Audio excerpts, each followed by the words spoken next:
ఏదో ఒక బుక్లో ఎక్కడో చదివాను. What is your mission statement? Right your mission statement. ఇక్కడి నుంచి ఒక 10 సంవత్సరాల తర్వాత, ఒక 20 సంవత్సరాల తర్వాత నువ్వు ఎలా ఉండాలి అని. ఆ మిషన్ స్టేట్మెంట్ రాసుకున్నప్పుడు చాలా హాస్యాస్పదంగా ఉంటుంది. నేను చాలా పెద్ద నటుడిని అవ్వాలనో, లేదంటే ఒక సైంటిస్ట్ని అవ్వాలనో, ఒక అత్యంత అద్భుతమైన ఒక పారిశ్రామికవేత్తగా అవ్వాలనో, గొప్ప డాక్టర్గా అవ్వాలనో, ఒక మానవతావాదిగా అవ్వాలనో మనం రాసుకున్నప్పుడు చాలా హాస్యాస్పదంగా ఉంటాయి. కానీ ఇవి దిక్సూచ్యం. మనం ఏ డైరెక్షన్లో వెళ్ళాలి, ఏ వైపు వెళ్ళాలనేది మనకు చాలా క్లియర్ కట్గా అవసరం. అది వ్యక్తిగా కావచ్చు, సమాజానికైనా కావచ్చు. నారా చంద్రబాబు నాయుడు గారు 90s నేను హైదరాబాద్కి షిఫ్ట్ అయినప్పుడు, ఆయన ముఖ్యమంత్రిగా అయ్యి కొన్ని సంవత్సరాలు అయిన తర్వాత రోడ్ల మీద వెళ్తున్నప్పుడల్లా మాకు 2020 విజన్ స్టేట్మెంట్ అనేది ఎప్పుడు ఉండేది. ఆ తర్వాత కొద్ది కాలం తర్వాత హైటెక్ సిటీ అని ఒక బిల్డింగ్ కట్టారు. నేను ఆ డాక్యుమెంట్ కొంత చదివాను, కొంత నాకు నా స్థాయికి అది అర్థం కాలేదు. నేను నా ప్రపంచంలో ఉన్నాను, బయట ప్రపంచం నాకు ఇంకా తెలియదు. కానీ ఆయన తన కోసం కలలు కనలేదు.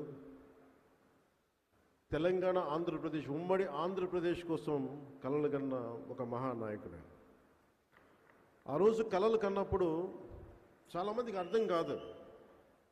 ఇక్కడున్న వ్యక్తుల్లో, చిన్నపిల్లల్లో కానీ ఎవరో ఒకళ్ళు ఒక 2047కి నేను ఇది అవుతానంటే ఈరోజు హాస్యాస్పదంగా ఉండొచ్చు. మనకి కాలానికి ముందుకెళ్ళి చూస్తే ఆ సాధించిన తర్వాత అప్పుడు ఈరోజు నీ మిషన్ స్టేట్మెంట్ విలువ అర్థమవుతుంది. అలాగా 2020 విజన్ స్టేట్మెంట్ ఇచ్చినప్పుడు అదే మాదాపూర్లో, అదే చోట్ల మేము ట్రైనింగ్ కనో లేదంటే రకరకాల వెళ్ళేవాళ్ళం ఆ రాళ్ళు రప్పలు చూడటానికి. మేమందరూ రాళ్ళు రప్పల్ని చూస్తే ఆయన ఒక సైబర్ సిటీని చూశారు, ఇంకొక నగరాన్ని దర్శించారు.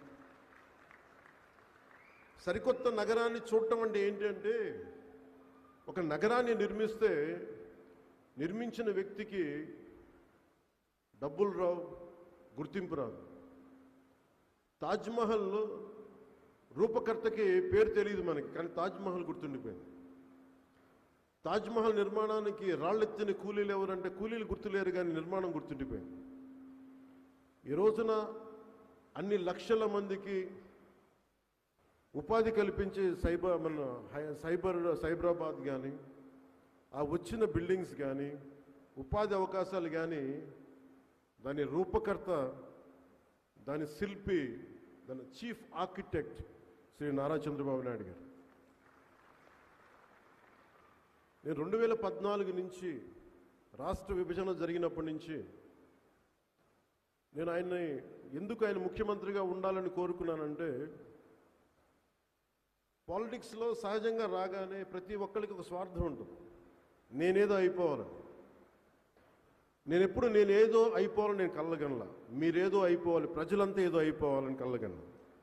ఆ కలలకి సరైన సారథ్యం వహించే వ్యక్తి ఎవరు, ఆ దిశగా తీసుకెళ్లే వ్యక్తి ఎవరు, నాకు ఆయన తప్ప ఇంకెవరు కనిపించలేదు. 2014లో ఏ సీటు తీసుకోకుండా ఎందుకు సపోర్ట్ చేశానంటే, విభజించబడ్డ ఆంధ్రప్రదేశ్ అన్యాయం కాకూడదు, ఆయన అనుభవం కావాలి, ఆయన నాయకత్వం మనకి చాలా అవసరం.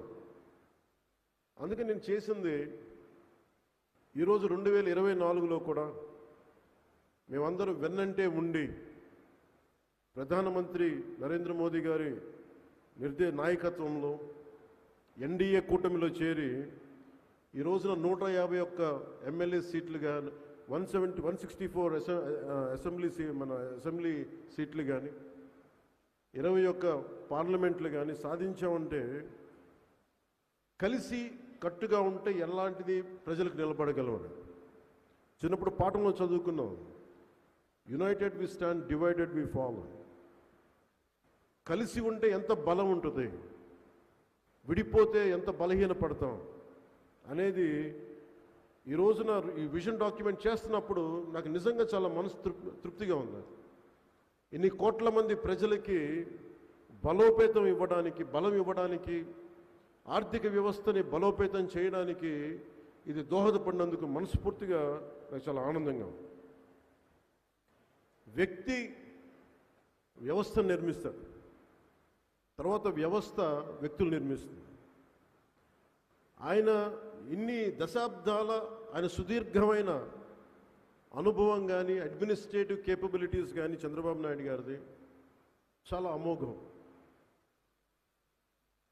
ఇందాక పయ్యావులు కేశవ గారు చెప్తా ఉంటే ఆయన నిద్రాహారాలు లేకుండా ఆయన పడే తపన చాలామందికి అనవసరం అనిపిస్తుంది. కానీ ఆయన పొద్దున్న లేచినప్పటి నుంచి సాయంత్రం వరకు, ఎందుకంటే నేను ఆయన విలువ ఎప్పుడు తెలుసుకున్నానంటే మరింతగా నేను పార్టీ పెట్టి నేను నలిగిన తర్వాత నాకు ఆయన మీద అపారమైన గౌరవం పెరిగిపోయింది. ఎందుకంటే ఒక పార్టీ పెట్టడం ఆత్మహత్యా సదృశం. అనేక లక్షల మందిని ఒక ఏకతాటిపైన నడిపించడం, ఒక భావంపై నడిపించడం, తద్వారా ప్రజలకి మేలు చేయడం, వాళ్ళ అభివృద్ధి పై వైపు తీసుకెళ్ళడం చాలా కష్టసాధ్యమైన విషయం. పదే పదే ఆయన చెప్తా ఉంటాను. నా మంత్రివర్గ సభ్యులు కూడా నేను చెప్తాను, లేదా చాలాసార్లు చెప్పలేదు, ఇప్పుడు చెప్పాలనిపిస్తాను. ప్రత్యేకించి నేను ఆయన తెలియజేస్తూ ఉంటాను, మీరు ఒక 4 దశాబ్దాల సుదీర్ఘమైన అనుభవం ఉన్న పార్టీని నడపాలి. మీ మీద మీ పార్టీ వ్యక్తులకి ఆశలు ఉంటాయి, ఆశయాలు ఉంటాయి, వాటిని నడుపుకుంటూ తీసుకెళ్ళాలి. కుటుంబాన్ని చూసుకోవాలి. తన కుటుంబం కాకుండా 5 కోట్ల మంది కుటుంబాలను చూసుకోవాలి. ఆయన వారికి తగ్గ అవసరాలను తీర్చాలి. మళ్ళీ శత్రువులు, ప్రత్యర్థులు ఆయన మీద దాడి చేస్తే అవి తట్టుకోవాలి. ఆయన అన్ని రకాలుగా ఇబ్బంది పెడతారు. ఇవన్నీ తట్టుకుంటా ఉన్న 24 గంటల సమయాన్ని నిరంతరం 5 కోట్ల మంది ప్రజలకి ఎలాగ దాన్ని ఉపయోగించాలని ఆలోచించే విధానం చూస్తే నిజంగా మనస్ఫూర్తిగా నాకు ఆయనకి హ్యాట్స్ ఆఫ్ పలకాలనిపిస్తుంది. ఈరోజు ఎంత కష్టం అంటే, నేను గత 2 రోజులుగా 12 గంటలు 14 గంటలు కూర్చున్నాను రివ్యూ మీటింగ్స్లో కూర్చున్నప్పుడు ఎంత ఓపిక కావాలి అంటే, leadership is all about decision making. ఎందుకు ఒకళ్ళు నాయకత్వం, ఈ స్థాయి వ్యక్తి ఎందుకు ఉండాలి? Leadership is all about decision making. How well your decision is. ఒక నిర్ణయం తీసుకుంటే అది ఎంతమందికి మంచి చేస్తుంది, ఒక నిర్ణయం తీసుకుంటే ఎంతమందికి అది దోహదపడుతుంది అభివృద్ధికి. అలాంటి ఆయన తీసుకునే నిర్ణయాలు కాన్స్టెంట్ డెసిషన్ మేకింగ్. ఒక జనసేన పార్టీ ఒకసారి అలయన్స్లో ఉండే సమస్యల్ని ఆయన అర్థం చేసుకోవాలి, అడ్మినిస్ట్రేటివ్ ఇష్యూస్ అర్థం చేసుకోవాలి, డే టు డే ఇష్యూస్ అర్థం చేసుకోవాలి. చాలామంది ధర్నాలు చేస్తుంటారు, ఉపాధి అవకాశాలు లేవు, ఒకవైపు ఉద్యోగాలు లేవు, ఒకవైపు గత ప్రభుత్వం తెచ్చిన వారసత్వ సమస్యలను, ఇన్నింటినీ మధ్యలో ఒక విజన్ డాక్యుమెంట్ని తీసుకురావటం, 2047లో ఎలా ఉండాలి, ఎందుకు మనం ఈ విజన్ డాక్యుమెంట్ నమ్మాలి అంటే దానికి నిలువెత్తు నిదర్శనమే 1990లో ఆయన కన్న కళ 2020 విజన్. అంటే ఆ రోజు అందరూ దాన్ని అర్థం చేసుకోలేక అపహాస్యం చేశారు. ఈ రోజున వాళ్ళకే అది భిక్ష పెడుతుంది. ఈ రోజున అంటే వాళ్ళకే విజన్ అంటే దానిని వెటకారం చేసిన వ్యక్తులు నా దగ్గర చాలామంది తెలుసు. వాళ్ళే ఈ రోజున అక్కడ స్థలాలు కొనుక్కున్నారో లేదంటే బిల్డింగ్స్ కట్టుకున్నారో వాళ్ళకి అది ఉపాధి అయిపోయింది ఈ రోజు. అలాంటిది ఈ రోజున ఒక వ్యక్తి కలకన అలాంటి అపారమైన అనుభవజ్ఞులు, అపారమైన అడ్మినిస్ట్రేటివ్ ఎబిలిటీ, ఆయన కలలు కంటున్న ఆయన 10 సూత్రాలతో ఆయన చెప్పింది నిజంగా అది ఆయన నోట్లతో చెప్తే అది వింటే బాగుంటుందని చెప్పి అది మీకు నేను కూడా మీలాగే వినడానికి నేను ఉన్నాను. Though I'm a part of this. దీంట్లో భాగస్వామ్యం అయినా నేను ఆయన నోటుగా వింటే నాకు మీలాగే ఆనందం కలుగుతుంది. ప్రధానమంత్రి గారు ఆలోచిస్తుంది వికసిత్ భారత్, వికసించే భారతం.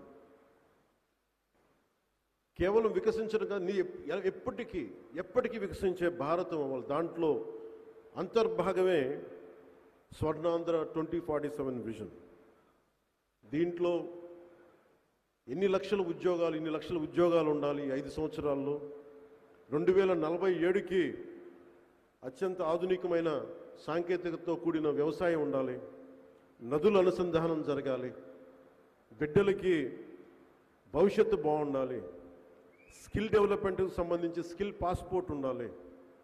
ఇలా ఒకటి కాదు, రెండు కాదు, అనేక అంశాల మీద ఆయన చేసిన కసరత్తు, అధికారులతో కూర్చొని ఆయన చేసిన కసరత్తు మాతో చర్చించింది. నాలాంటి వాడు, చిన్నపాటి అనుభవం నాలాంటి వాడి సలహాలు కూడా ఆయన తీసుకొని దాన్ని పెట్టడం మనస్ఫూర్తిగా, ఆయన పెద్ద మనసుకి అది ఆయనకి మనస్ఫూర్తిగా కృతజ్ఞత నేను తెలియజేస్తున్నాను. దీంట్లో ఆయన కన్న కళ మనందరి కోసం. కానీ దీనికి మనం ఏం చేయాలి అనేది ఆయన తెలియజేస్తారు. సో బేసిక్గా మనం అర్థం చేసుకోవాల్సింది, అమెరికాకి ఇలాంటి పెద్ద దేశాలకు వెళ్ళిపోదాం, వెస్టర్న్ కంట్రీస్కి వెళ్ళిపోదాం.